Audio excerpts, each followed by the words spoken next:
What's up, everybody? This is Henry Fleischer here from the Cannabis Dispatch, also the CBD Business Networking Group on Facebook, and I have a very special guest today. I have Michelle Marlowe of Green Rocket CBD. So, Michelle, tell us a little bit about Green Rocket CBD. Well, I started Green Rocket CBD last year, so we are not even a year old, and I started it out of a love for CBD from personal experience. I I have Hashimoto's thyroid disease, and I have really bad inflammation and pain in my joints, and especially my knees. And doctors, it was to a point where I could almost not walk. And doctors did nothing for me. They tried to give me pain medication and physical therapy, which actually made it worse. And all of this treatment that really didn't help me. And, friends gave me suggestions here and there, and a friend suggested CBD to me. And so at that point I was like, I'm going to try anything. So I started this CBD treatment, and it changed my life. It instantly cut down my inflammation. It managed my pain, and I was actually shocked. I had been a marijuana smoker for many years, and didn't really realize the benefits of CBD or even understand it at all at that point. That was a couple of years ago. Oh, wow. Yeah. So I really decided that I was going to start, looking into this and researching it. And because it had helped me so much. I belonged to some Hashimoto's groups, and I had been looking for ways to help myself, and this seemed like a miracle cure to me. I was like, wait a minute, why is this not out there? Why don't more people understand this and know about this? And so I made it my mission to figure it out. And I decided that I wanted to make it more of my life's goal. A little bit of my background, I have been in advertising, working for big ad agencies for 25 years. So I worked for McCann Erickson, Donor, and I was an executive creative director and vice president of a big ad agency here in San Diego. And I decided that I had the skills to be able to get the word out about this miracle plant. And that's what I wanted to do. And it would be something that would fulfill me. And so but I needed to know more about it myself. And so I began my studies. And I am no expert by any means, but I think that I have spent the last 2 years really trying to understand this plant and the research behind it, and understand how it can benefit people. And I started out with just flower, and now I've expanded to lotions and tinctures, and we even have a lube that gets your private parts high. Oh, wow. So it was like seeing the effects CBD had on you was like, hey, this is like, hey, I want to help other people out who could be going through a similar situation as me. Was that like your aha moment to starting this? It really was. It was the fact that it could so quickly and efficiently and naturally, help me. I was amazed, and the more I learned about it, the more I realized, oh my goodness, this isn't just going to help me with this problem. It seems to be, the research is showing it's helping a lot of people. So that was the impetus for starting the company. There's so many things CBD does too. Like, personally, I noticed quality of sleep is much better. I think I'm more calmer during the day too. I think it helps with the ADD. Yeah. I mean, honestly, there's like, there are so many things that the plant can help with. I mean, it really is. I feel like it's nature's cure-all plant. Like it really, does amazing things. So I mean, we haven't even talked on the industrial side too, without the materials you can make out of it too. yes, yep, yeah, and it's basically been quashed by people that want to sell you pharmaceuticals or you know basically the hemp plant could have been made, we could have been making paper out of that, and it's of course all about money and who Yeah, controls it, and yeah, the paper industry was threatened by it too. yep, yep. I did hear one story, and I'm not sure about the truth of this, but I heard that Hearst owned the paper companies, and he wanted to kibosh the hemp industry because it would take over his paper industry in some way, and so Yeah. he fought to make it illegal. Oh yeah, like I think that is true when he like started these whole smear campaigns against Yeah, it. yeah, Even too, I think the oil industry is threatened too because you can make fuel from hemp as well. yeah, yeah, And even construction too, like timber, like the timber industry too. You can make um yeah, and cotton. that's oh yeah, clothing. Cotton industry, can't forget about that. There was So a story. Henry Ford tried making a car made from hemp, and then they tried to swing an axe at it. The axe went backwards. Like through steel, it got cut through, but not through the hemp. yeah, yeah, so really, I mean, this plant, not only medicinally but industrial, you're right, it's a pretty amazing plant. Yeah, I was thinking too. Like, I wonder if like the military will make armor from hemp. If it's like Yeah, that. I wonder, that's interesting. Like a new Kevlar. And who knows? Maybe they'll have to change the bullets to make sure hemp piercing bullets. Right, right. Yeah.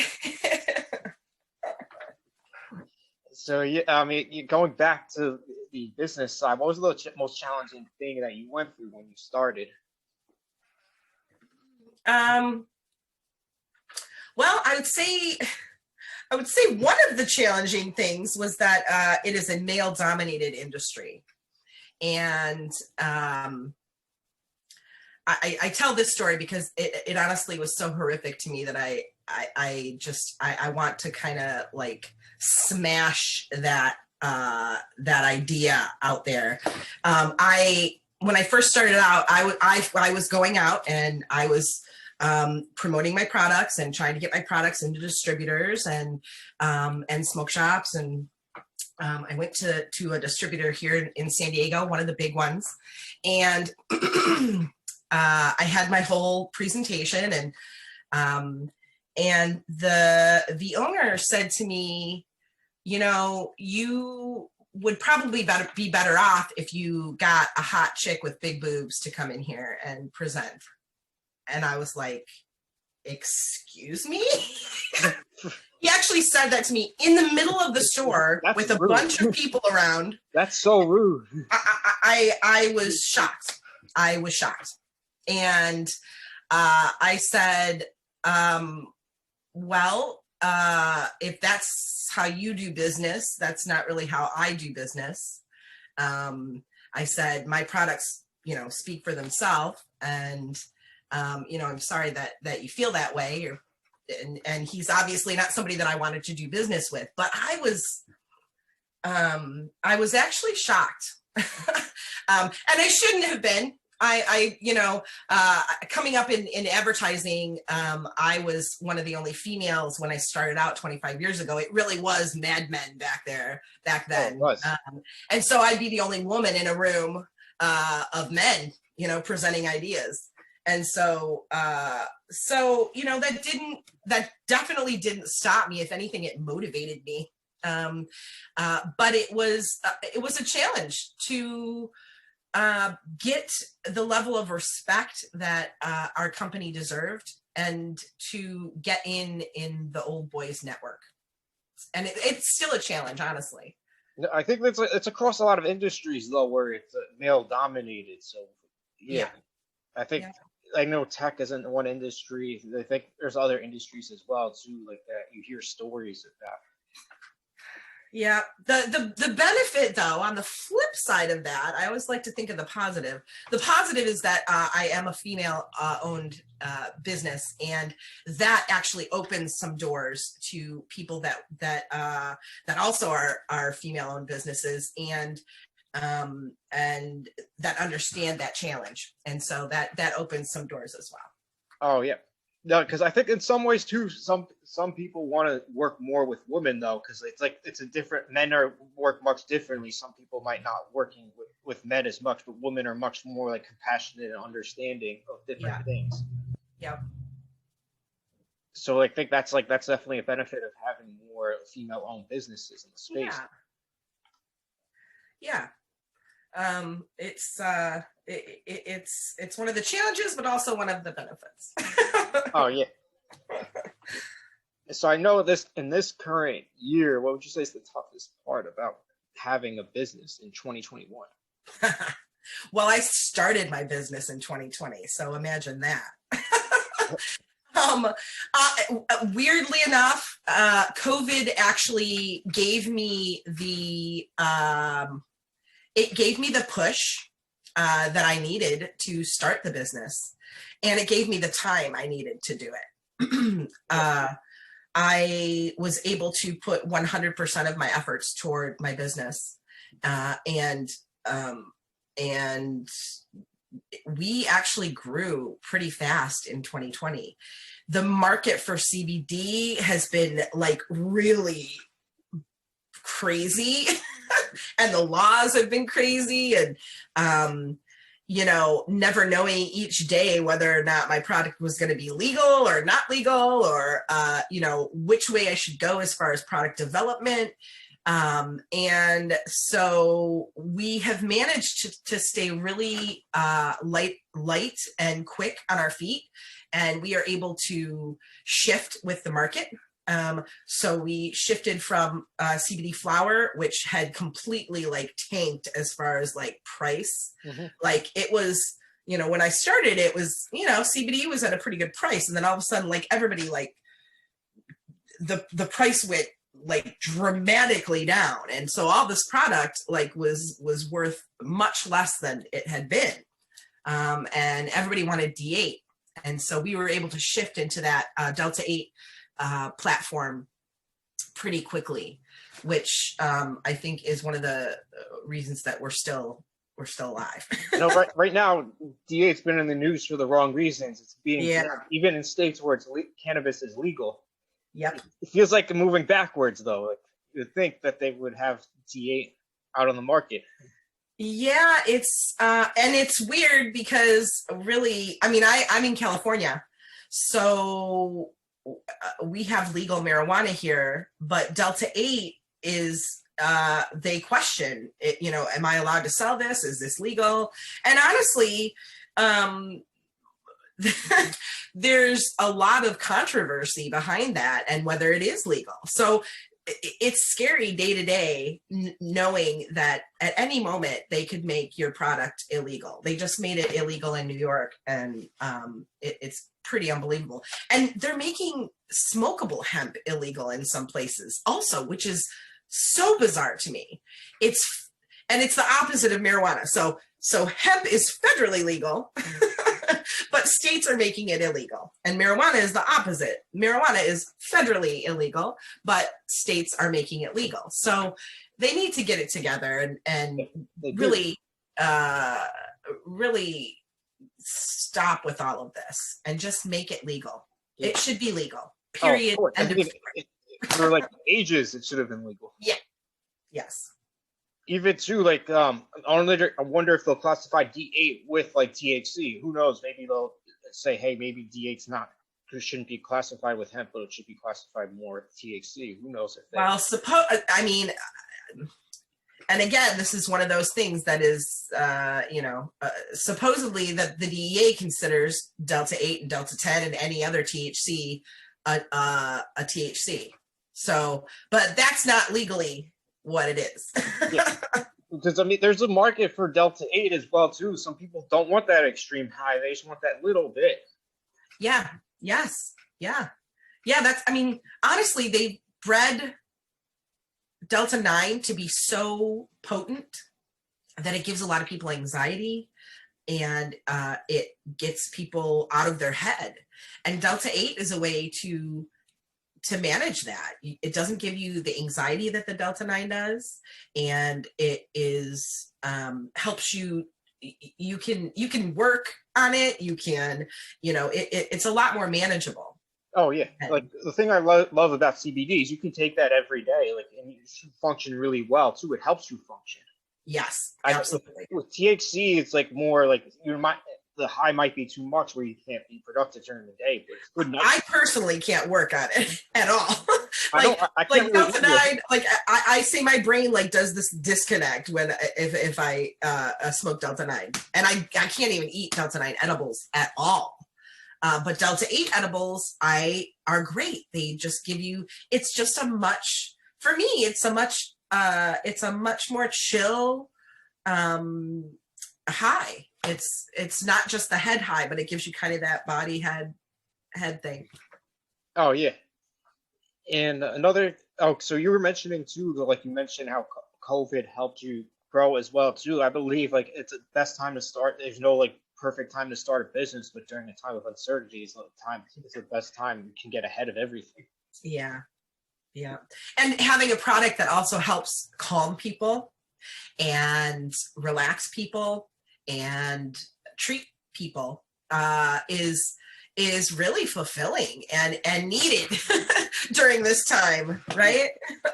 I know we're still in a Wild West period of this space, but hopefully soon, like, we can have like all these regulations that keep like making sure everything's legit, you know?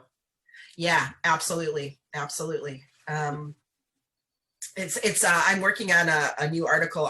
I'm a writer for Skunk Magazine as well, and I'm working on a new article about basically the Wild West of cannabis, and all of the crazy like daily changes in legality, you know? Yeah. I mean, too, like there's some people in the space who entered really bad deals and got scammed too. So like that's another thing. Oh, that is a huge thing. Yeah. Actually, there is, and it really gives CBD a bad name and cannabis a bad name, because there's a flood of products from China that are just complete total crap.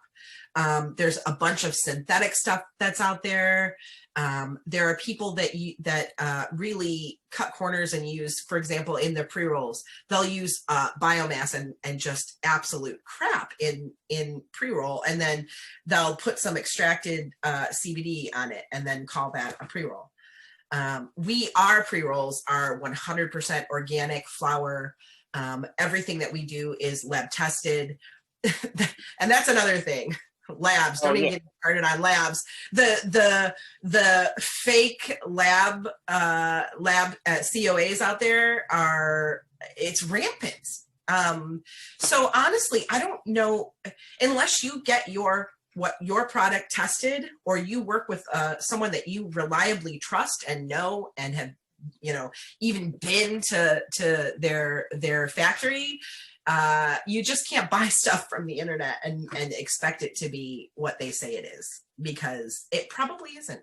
Yeah, I think even some products too out on the market have like other harmful stuff in it because they don't do the proper analysis too. That's right. Another issue. That's right.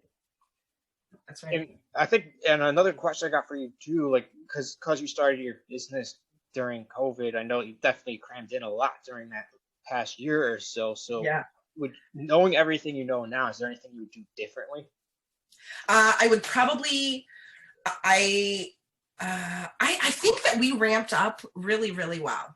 I have one of the world's best salesmen in the world that is out there helping me, and so that helps. And I think one thing that I would do is try to start out with a banking partner.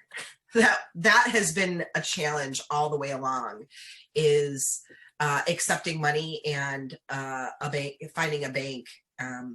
You know, I think I've gone through like 6 different merchant, you know, credit card acceptors and banks, and they just keep dropping, you know, and even, you know, the ones that say that they were friendly have decided to drop, like Blue Vine was one of the ones that I was with. And but now I am extremely pleased to be with Bank of the West, and they have some of the best customer service that I have ever experienced from any company, and they're also female owned.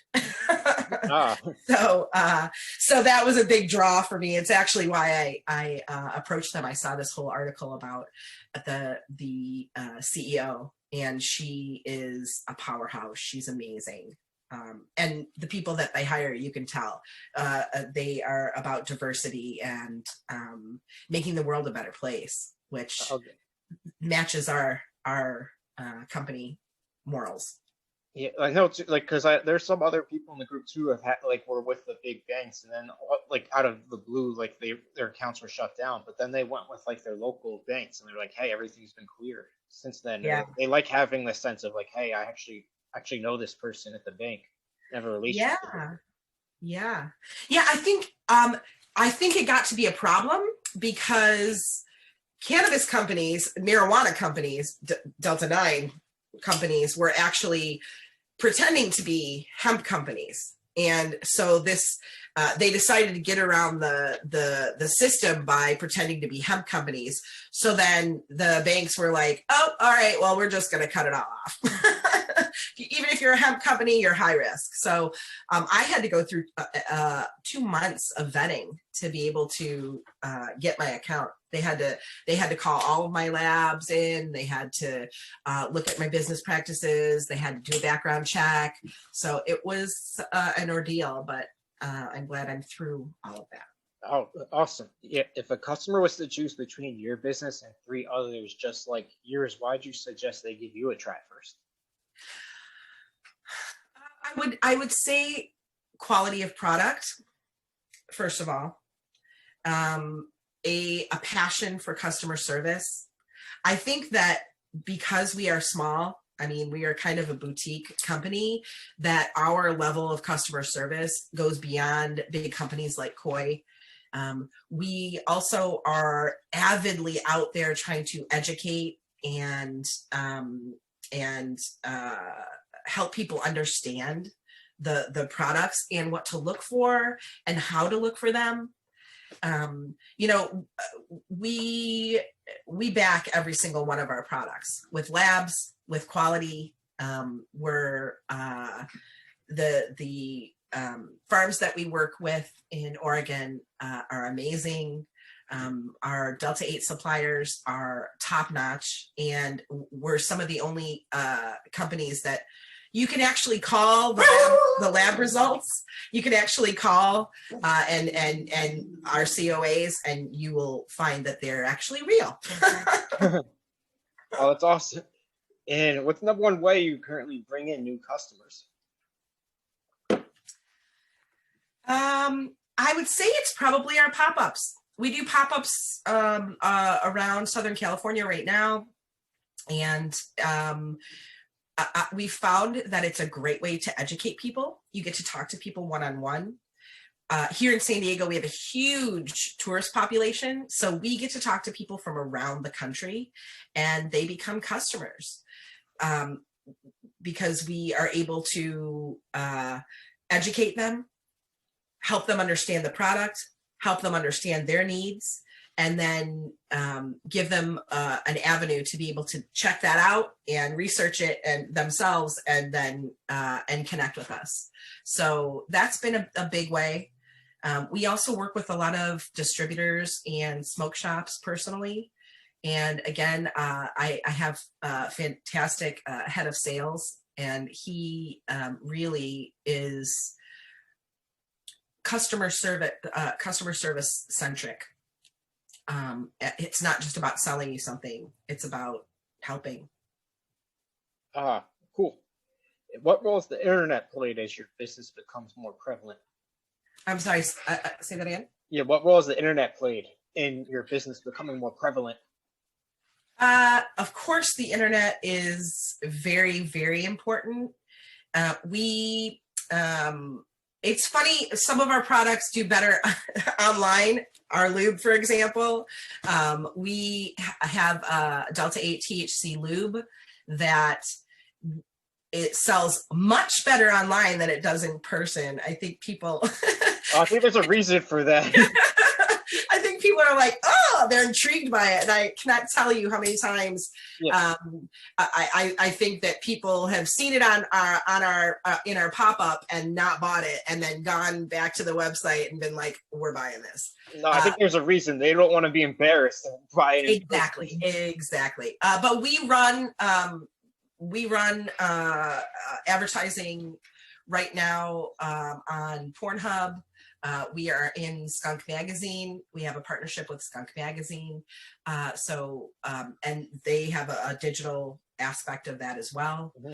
So it's been, I would say right now we are 75% in person with distributors, smoke shops, and pop-ups, and 25% internet. And that is only because I'm doing so much that I don't have enough time to focus on the internet as much as I should. So we're expanding. We're expanding very quickly, and so I'm wearing a lot of hats right now. Oh, God. I thought that was interesting. You pointed out that you're advertising on a porno site. Yeah, for our lube. It's it makes sense though. How are the costs on Pornhub relative to like advertising on Google or Facebook? Well, you can't advertise really on Facebook very well because they will shut down your ads. So you have to be very creative in the way that you go about connecting with people. And so rather than just advertising the company as a whole, I thought, well, let's try something different.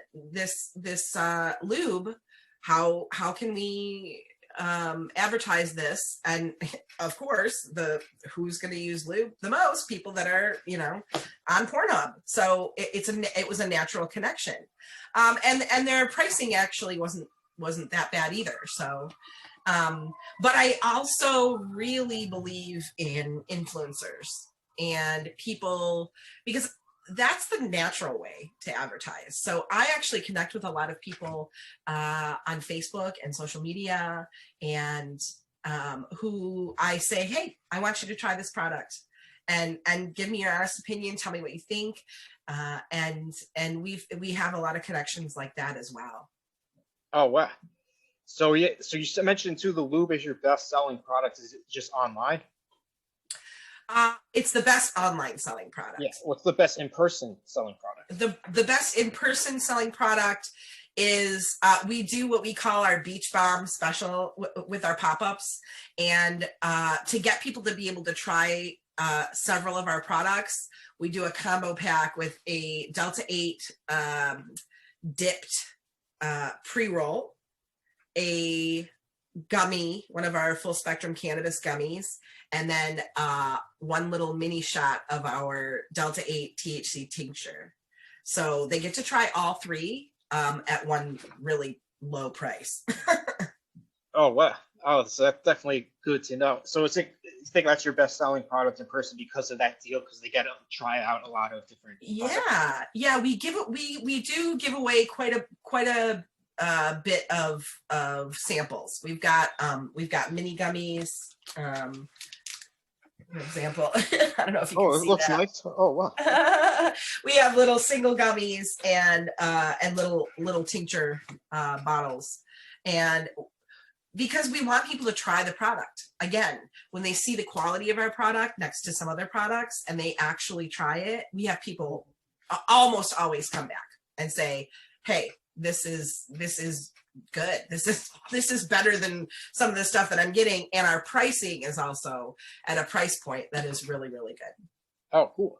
And if you have to take a look 6 months to a year in the future, where would you like to see Green Rocket CBD? I would like to see us sitting in a space where cannabis and hemp are 100% legal. And we have grown 600%,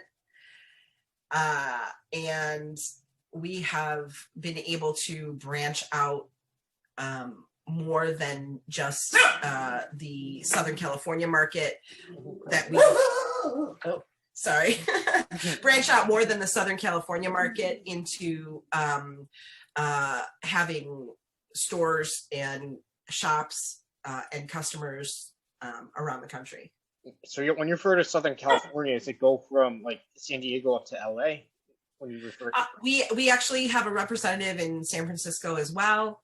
And we have customers around the country right now because of the internet and because of people that we've actually touched here that go out and have the word out. We have some customers in Mississippi as well, some stores in Mississippi.